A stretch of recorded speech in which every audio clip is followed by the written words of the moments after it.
Bonjour à tous, j'espère que vous allez bien.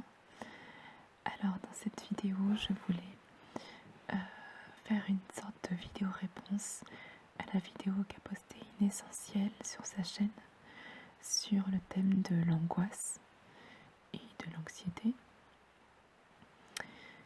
J'avais commencé à lui écrire un long commentaire sous sa vidéo et je me suis rendu compte qu'il faisait vraiment 3 km de long et que peut-être que ce serait plus intéressant de répondre par vidéo et que ça me permettrait de dire plus de choses finalement.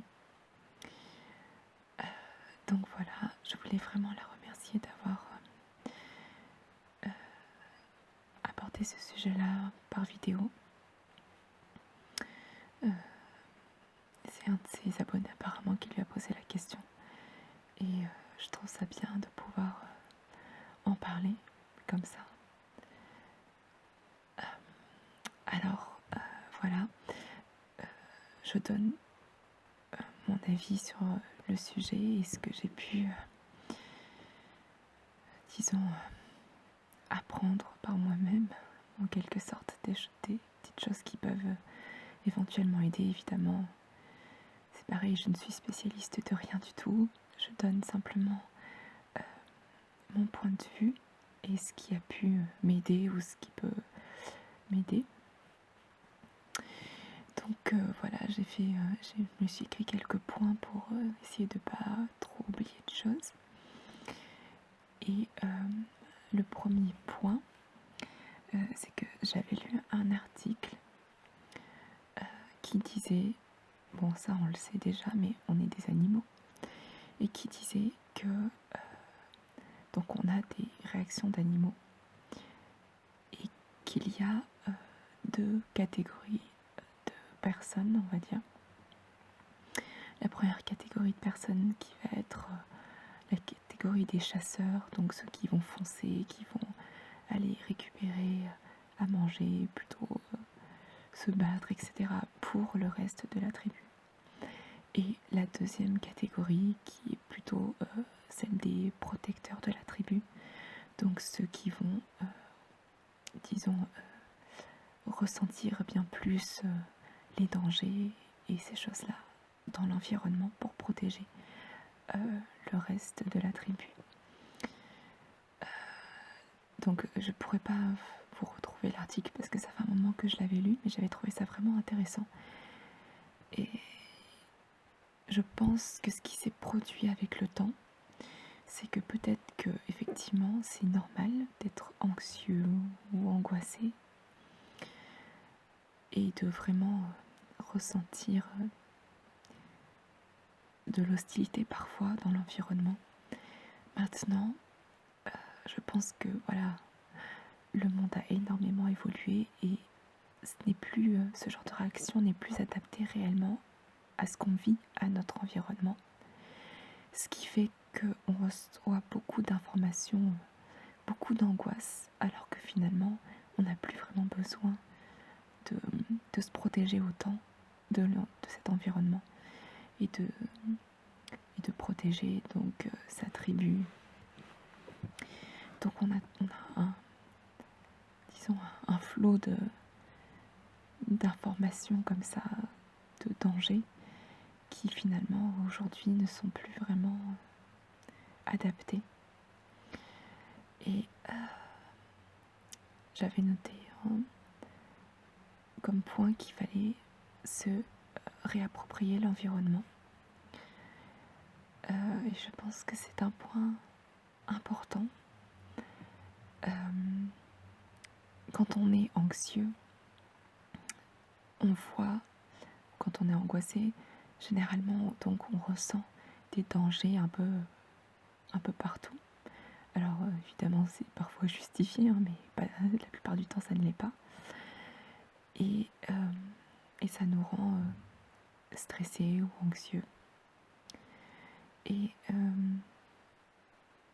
ce que je trouve intéressant de faire, c'est de voir l'environnement comme quelque chose de positif plutôt que négatif.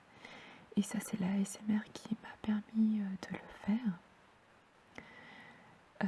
Au lieu de ressentir les dangers dans des objets ou dans des choses, ça peut être n'importe où, hein.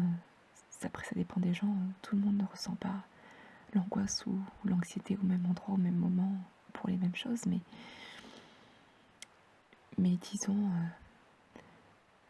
que, par exemple, si ça vient du fait de l'extérieur, de sortir, d'avoir la foule ou des bruits, eh bien, se dire que ces choses-là, finalement, peuvent servir pour la relaxation. C'est ce qu'on a appris un petit peu avec l'ASMR. On fait du tapping sur des objets du quotidien, sur des choses qu'on n'aurait pas forcément imaginé pouvoir être relaxantes. Et donc ça, on peut l'adapter à une échelle plus grande que quand on est chez soi, tapoter sur sa tasse de thé. Voilà, on peut voir ce qui nous entoure à l'extérieur comme étant toutes ces choses, comme étant des choses relaxantes. Et je pense que ça permet de beaucoup se calmer. Il y a aussi le fait de se dire que on n'est pas tout seul, que généralement quand on se sent pas bien, etc., on a peur un peu du regard des autres, on n'a pas trop envie de montrer ses faiblesses devant des inconnus.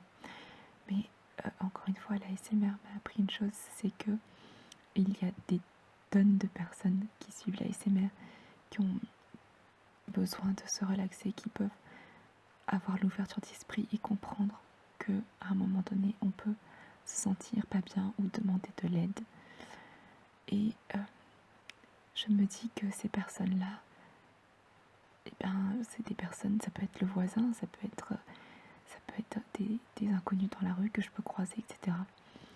Et du coup, ça permet de relativiser et de se calmer en se disant que voilà, on peut être entouré de personnes bienveillantes et qu'il ne faut pas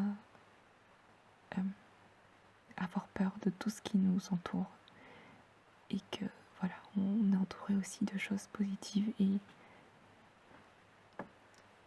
il ne faut pas en douter. Je pense que ça peut faire du bien.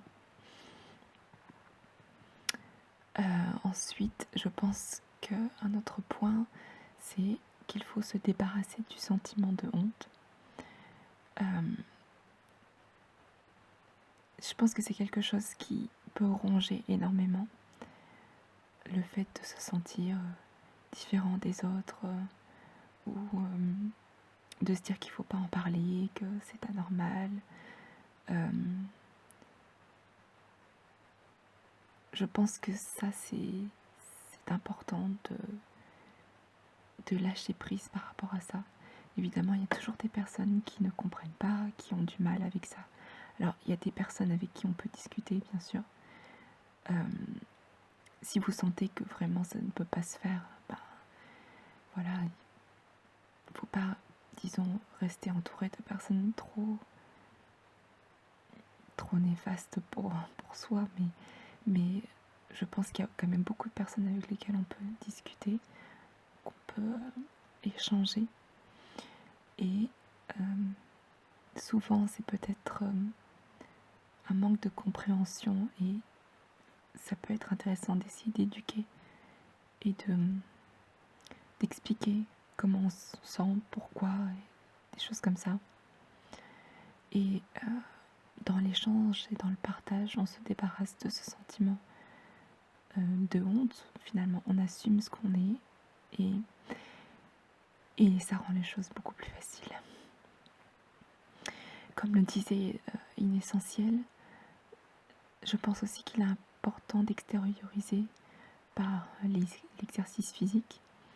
Alors ça peut être faire de la gym, de la danse, comme disait Inessentiel, elle disait qu'elle faisait de la danse, mais voilà, je pense que la danse d'ailleurs c'est vraiment bien pour vider son corps des tensions.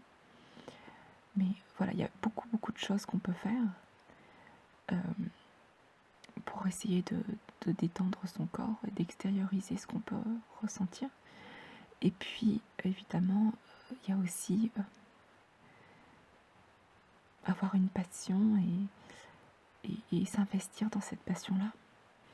Donc ça peut être plein de choses, hein. Franchement c'est à chacun de voir. Mais moi personnellement c'est la photographie. Quand je prends mon appareil dans les mains et que je vais prendre mes photos, je me sens mieux tout de suite. Et voilà, je pense que c'est une manière de s'exprimer, une manière d'extérioriser. Et c'est très sain et je pense qu'on en a besoin.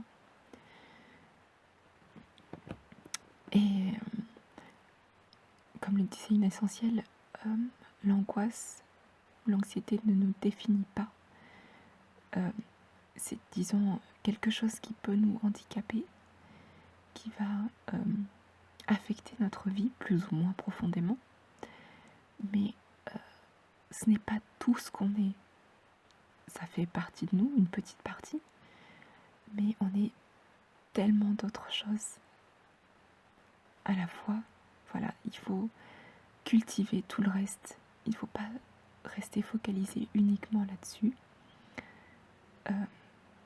Voilà, c'est quelque chose évidemment qu'il faut régler petit à petit et il faut apprendre à se sentir un peu plus à l'aise avec ce qu'on est et ce qu'on a. Mais voilà, on est bien d'autres choses.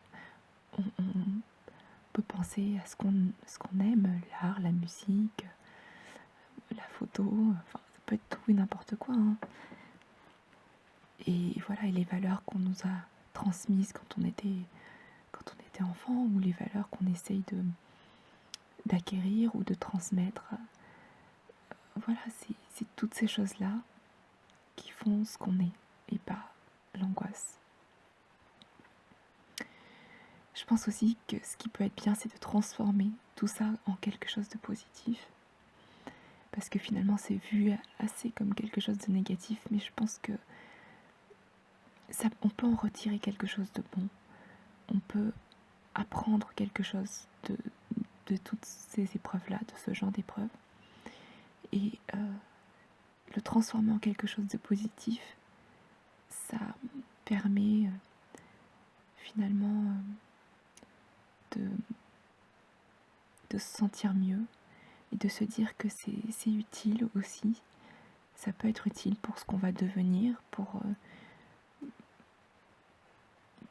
les autres aussi, dans ce qu'on peut transmettre, dans ce qu'on peut partager. Est-ce que ça va pas, notre expérience ne va pas aider quelqu'un à un moment donné?